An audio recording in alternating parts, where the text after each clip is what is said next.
Ya, halo teman-teman semua. Senang dapat berjumpa kembali pada langkah-langkah analisis kuantitatif yang saat ini kita akan coba untuk belajar bagaimana langkah-langkah analisis kuantitatif eh, untuk menguji pengaruh ya. Nah, jadi pada kesempatan ini kita akan membahas dulu tentang uji pengaruh, di mana kita saat ini akan menggunakan langkah-langkah analisis menggunakan aplikasi Jamovi untuk uji regresi linier sederhana. Nah, jadi teman-teman, uji regresi atau uji pengaruh ini kita gunakan ketika kita ingin mengetahui besar pengaruh yang diberikan dari satu variabel independen terhadap satu variabel dependen, gitu ya, atau variabel yang mempengaruhi ke variabel yang dipengaruhi. Nah, sehingga kalau kita hanya ingin melihat pengaruh antara satu variabel independen ke variabel dependen, maka kita bisa menggunakan regresi linier sederhana. Nah, teman-teman semua, uji pengaruh ini dapat digunakan juga untuk melihat hubungan ya, karena di situ akan ada hasil output hubungannya. Kemudian juga digunakan untuk melakukan prediktor gitu ya, atau memprediksi dari rumus persamaan yang nanti bisa terbentuk dari analisis regresi. Nah, langsung saja kita akan mencoba untuk menggunakan aplikasi Jamovi untuk melakukan analisis regresi linier sederhana. Jika pada video yang lain kita membahas tentang analisis korelasi, di mana korelasi ini arah panahnya itu ke dua variabel ya teman-teman. Tapi kalau untuk regresi ini arahnya ke satu variabel, yaitu ke variabel dependennya. Nah, jika menggunakan banyak variabel independen, itu nanti kita akan pelajari langkah-langkah analisisnya, itu menggunakan analisis regresi linear berganda. Nah, karena kesempatan ini kita akan melakukan analisis regresi linear sederhana, maka teman-teman bisa membuka pada buku statistik menggunakan Jamovi yang sudah dimiliki di halaman 189. Di sana sudah ada langkah-langkahnya. Nanti untuk penjelasannya secara teori teman-teman bisa membaca di buku tersebut. Pada halaman 189, kita akan memulai dengan membuat variabel ya, teman-teman. Di langkah pertama, silakan bisa lihat di tabel 48 ya, di halaman 184. Di sana sudah ada tabel data yang bisa kita gunakan untuk latihan. Kita akan buat dulu variabel, jadi kita klik variabel, kemudian akan muncul tiga variabel ya. Ada variabel A, kita akan ubah menjadi variabel motivasi. Motivasi, atau kita tuliskan juga X gitu ya, karena biasanya disimbolkan dengan X. Kemudian kita ubah menjadi continuous. Kemudian pada variabel B, kita ubah menjadi hasil belajar.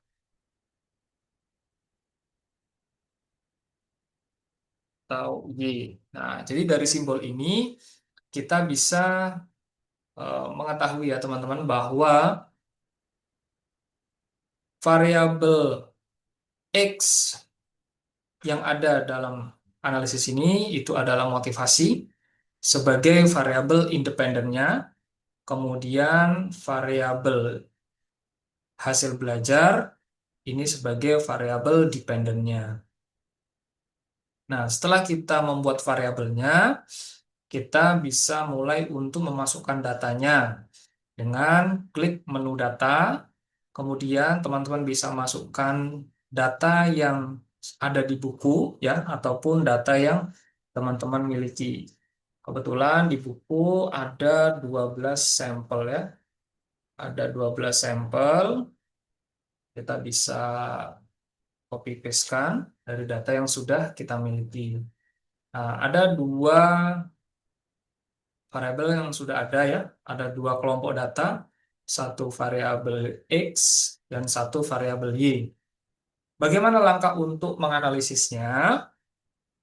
Tentunya kita bisa ikuti di halaman 189 ya. Yang pertama adalah kita perlu untuk melihat apakah antara motivasi dan hasil belajar ini memiliki ya memiliki memiliki data yang cukup baik untuk dilanjutkan dengan analisis regresi.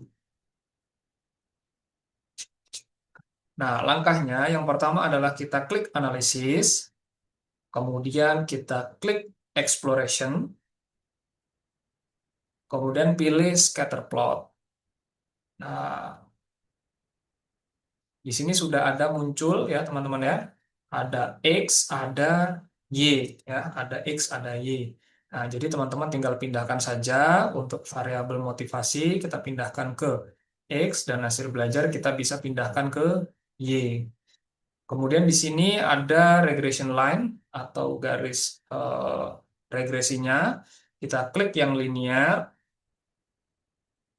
Nah, maka akan ya muncul grafik scatter plotnya di mana ada titik-titik ya, ada titik-titik yang berada di sepanjang garis diagonal. Ini ya, teman-teman ya.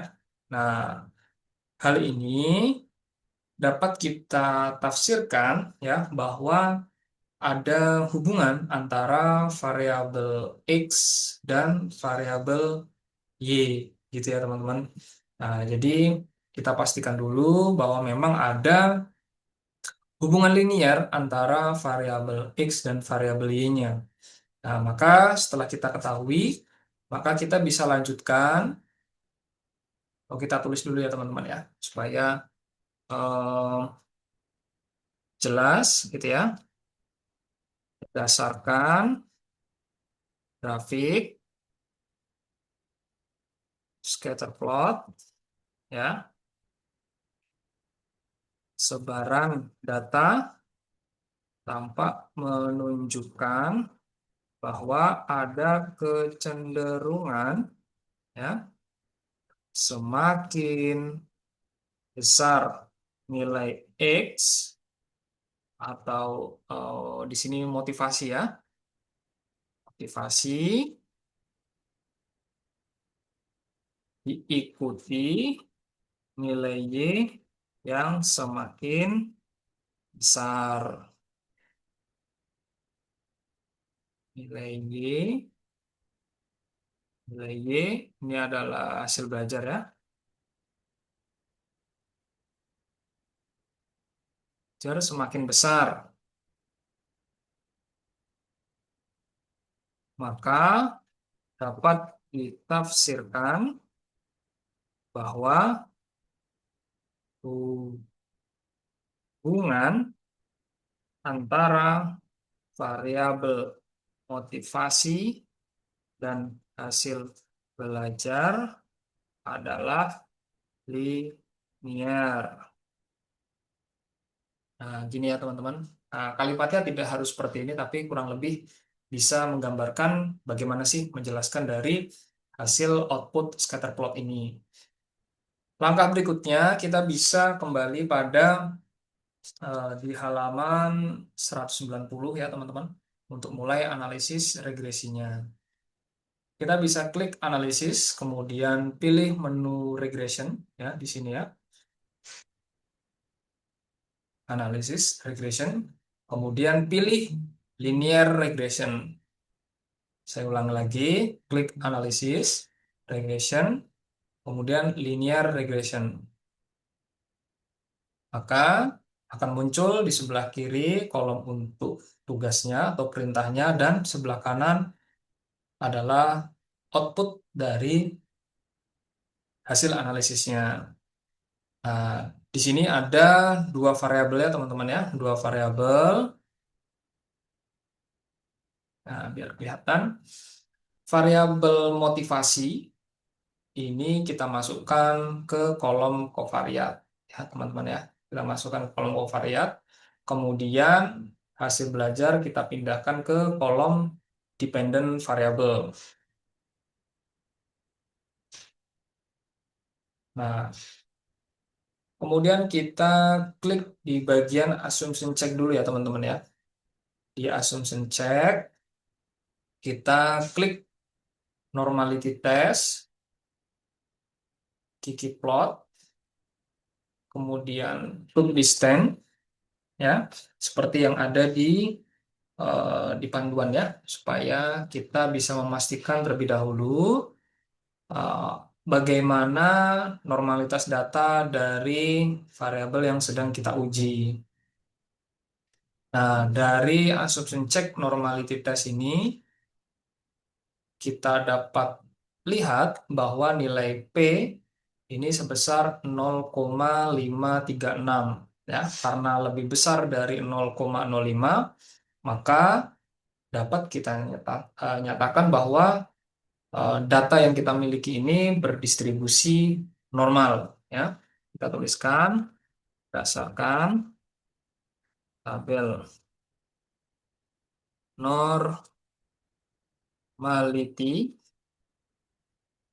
test, diketahui nilai P sebesar 0,536 lebih besar dari 0,05, maka data kedua variabel dinyatakan berdistribusi normal. Nah, ini ya teman-teman ya. Nah, kita bisa pastikan saja di tabel ataupun grafik ggplot ini ya, di mana ini juga untuk menguatkan kita bahwa sebaran residual ya, sebaran residual ini masih berada di sepanjang garis diagonal ya. Jadi tidak terlalu jauh, sehingga memang dapat kita pastikan bahwa data yang kita miliki dari dua variabel ini ya, variabel motivasi dan hasil belajar, memang berdistribusi normal, sehingga asumsi normalitas ini juga terpenuhi gitu ya teman-teman ya. Eh, Baik, kemudian teman-teman, setelah itu kita coba untuk melihat pada beberapa perintah yang ada di model fit ya. Pastikan untuk R dan R square atau R kuadrat ini sudah dalam di posisi checklist ya. Kemudian F-test-nya juga ya, checklist. Kemudian di model koefisien ini kita bisa checklist ya teman-teman. Nah, gini ya. Nah, sebelum itu kita mau lihat dulu teman-teman, sebenarnya di sini di data ataupun tabel cook distance ya. Tabel cook distance ini kita lihat pada nilai min-nya ya teman-teman ya. Pada nilai min-nya, bahwa nilai min pada cook distance ini bagus kalau lebih kecil dari satu, yang berarti keberadaan outlier ya, keberadaan outlier itu tidak mengganggu dari garis regresi. Kita tuliskan aja teman-teman ya, berdasarkan tabel cook distance diketahui nilai min sebesar 0,218 lebih kecil dari 1, maka keberadaan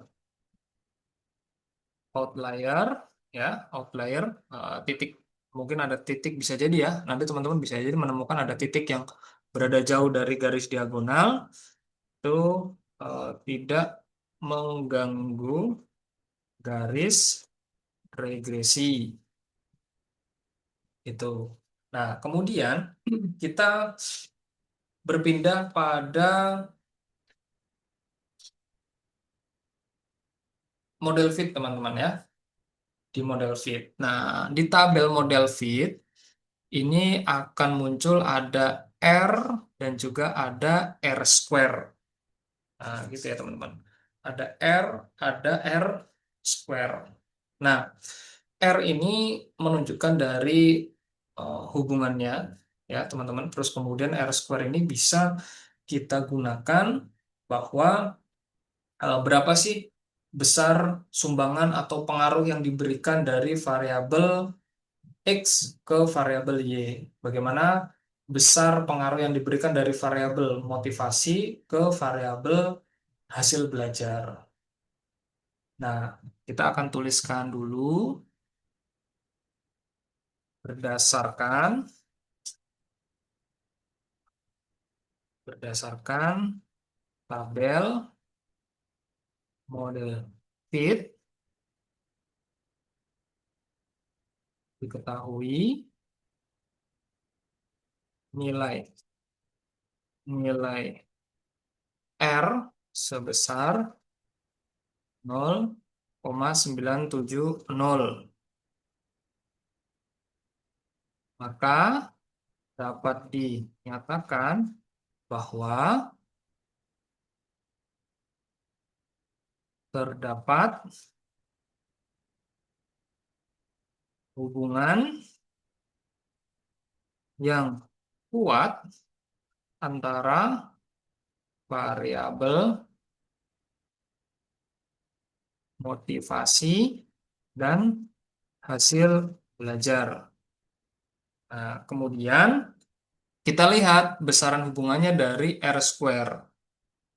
Nilai R square sebesar 0,942, di mana kita ubah menjadi persen ya teman-teman. Kalau kita ubah menjadi persen, berarti ini dikalikan dengan 100%, maka menjadi 94,2%. Gitu ya teman-teman.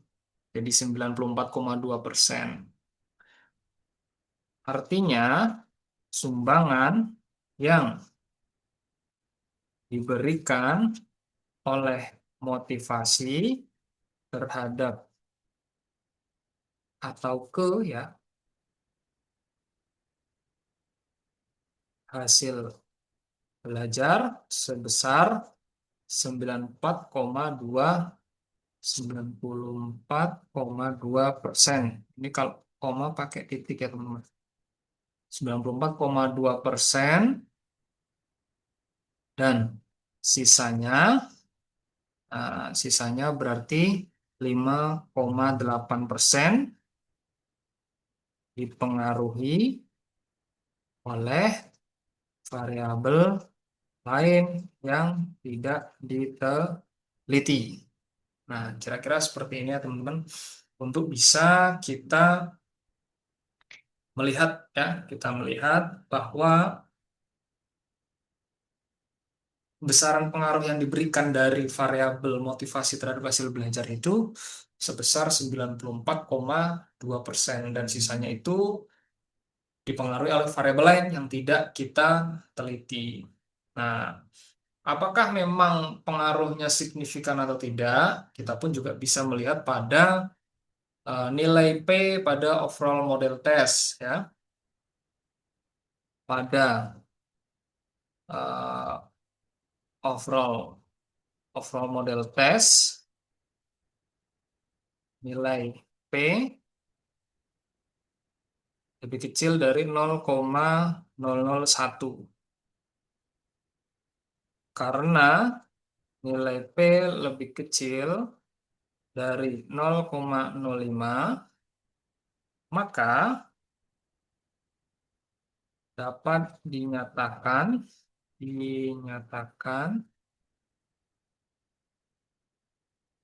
persamaan regresi adalah signifikan. Nah, berarti memang ada pengaruh yang signifikan, ya, ada pengaruh yang signifikan dari variabel motivasi terhadap hasil belajarnya.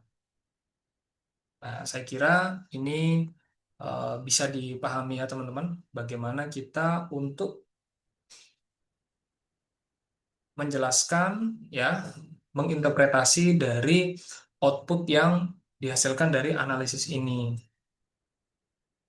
Kemudian kita lihat pada tabel Omnibus ANOVA Test, ya.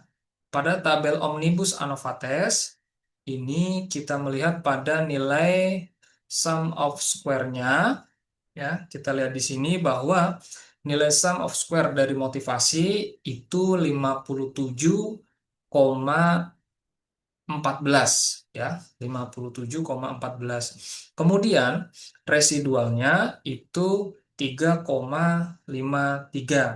Nah, bagaimana untuk membacanya?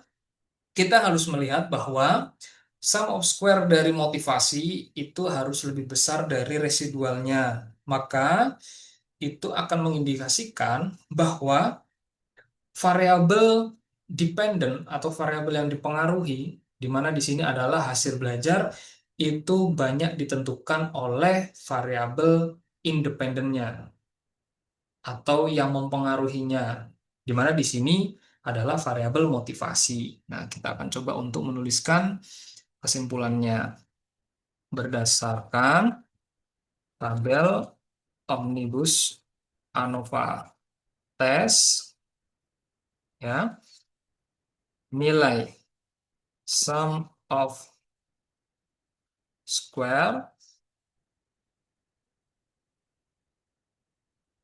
motivasi sebesar 57,14 dan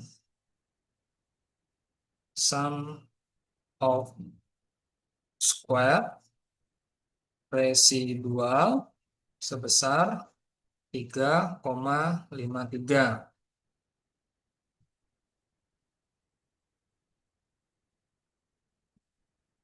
Karena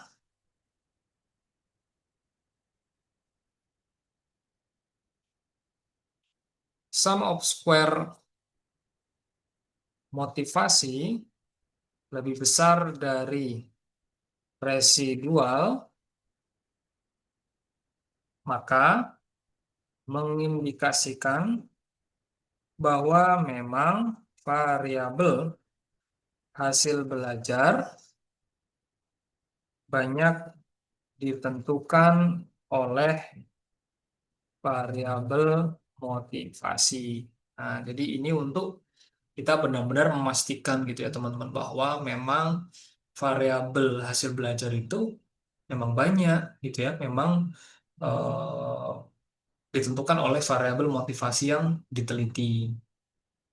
Nah, kemudian apalagi yang perlu kita lihat teman-teman? Kita lihat pada model koefisien yang dihasilkan. Nah, di sini ada tabel model koefisien hasil belajar Y, di mana di sini ada prediktor, ada intercept, kemudian ada motivasi, ya. Di sini kita lihat di bagian estimate, ya.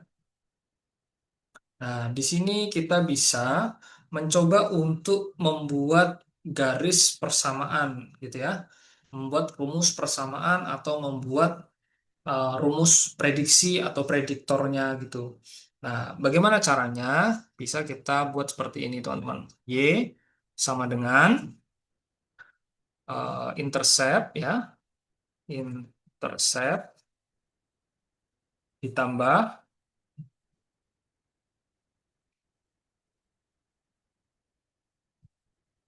bx, bx, gitu ya, Y sama dengan interceptnya berapa di bagian estimate-nya ini, ya. Atau kalau yang lain juga bisa aja menyebut dengan konstanta gitu ya teman-teman ya. 65,12 ditambah dengan estimate dari motivasi teman-teman. 1,28 X.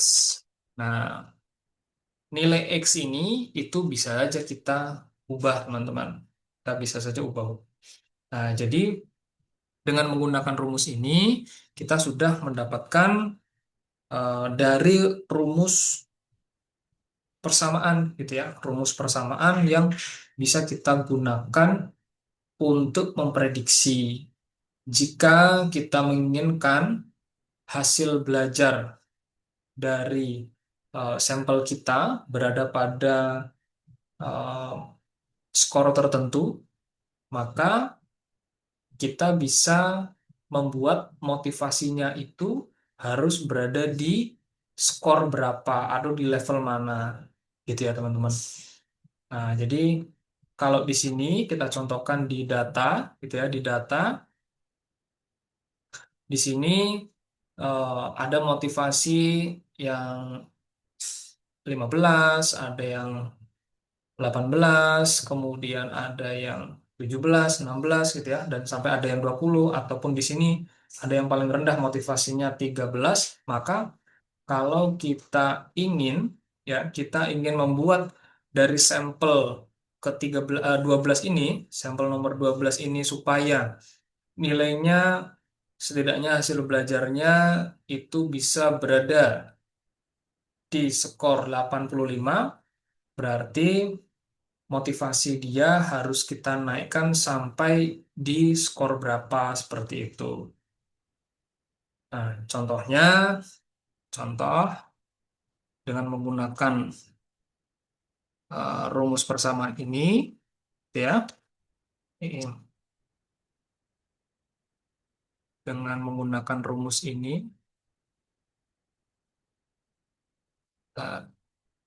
Y sama dengan 65,12 ditambah 1,28. X-nya kita buat misal di 15 ya teman-teman. 15. Nah, jadi kita perlu untuk memasukkan ya, kita memasukkan apakah jika dengan menggunakan rumus ini ya, menggunakan rumus ini terus kemudian kita tingkatkan motivasinya sampai di 15 gitu ya. Maka berapa sih hasil belajar yang dihasilkan gitu ya. Nah, maka 1,28 dikali 15 yaitu 19,2. Nah, maka Y sama dengan kita tambahkan ya 6 65,12 ditambah 19,2. Hasilnya adalah 84,32. Nah, ternyata kalau kita hanya meningkatkan sampai di 15 ternyata masih kurang. Kalau kita memang mentarget pada peluang ataupun kemungkinan sampel tersebut bisa mendapatkan skor di nilai 85. Nah, kalau kita naikkan lagi, misal harus 17. Nah, maka kita kita tinggal hitung ulang gitu ya. Kita hitung ulang 1,28 kali 17 itu adalah 21,76. Nah, jika kita jumlahkan ya dengan 65,12 maka hasilnya adalah 86,88. Nah, jadi ada kemungkinan jika kita bisa naikkan motivasinya dari 13 ke 17, maka ada kemungkinan ya kita dapat memprediksi bahwa hasil belajarnya itu akan berada di skor 86,88. Apakah ini akan selalu akurat 100%? Tentu tidak ya teman-teman, karena ini adalah prediksi. Nah, jadi seperti inilah kurang lebih langkah-langkah dalam menganalisis regresi linear sederhana dan bagaimana interpretasi yang dapat kita buat, gitu ya teman-teman. Untuk lebih lengkapnya, teman-teman nanti bisa melihat pada penjelasan yang ada di dalam buku analisis statistik Jamovi yang sudah dimiliki. Sekian untuk latihan analisis kita, praktik analisis kita. Silakan untuk dapat mencoba dengan menggunakan berbagai macam data yang dapat diakses, yang ada di buku ataupun yang ada di internet itu juga banyak ya. Nah, teman-teman juga bisa menggunakan data-data yang ada untuk melatih kemampuan bagaimana menganalisis statistik menggunakan analisis regresi, khususnya pada kesempatan ini menggunakan aplikasi Jamovi. Seperti itu ya. Nah, jadi sekian yang dapat kita coba latih pada kesempatan ini. Saya berharap teman-teman bisa mencoba untuk mempraktikkan secara mandiri, gitu ya, supaya teman-teman bisa menggunakan data yang lain, supaya bisa mengasah bagaimana sih menginterpretasi dari hasil analisis yang didapatkan. Saya ucapkan terima kasih atas perhatiannya. Sampai jumpa di video yang berikutnya.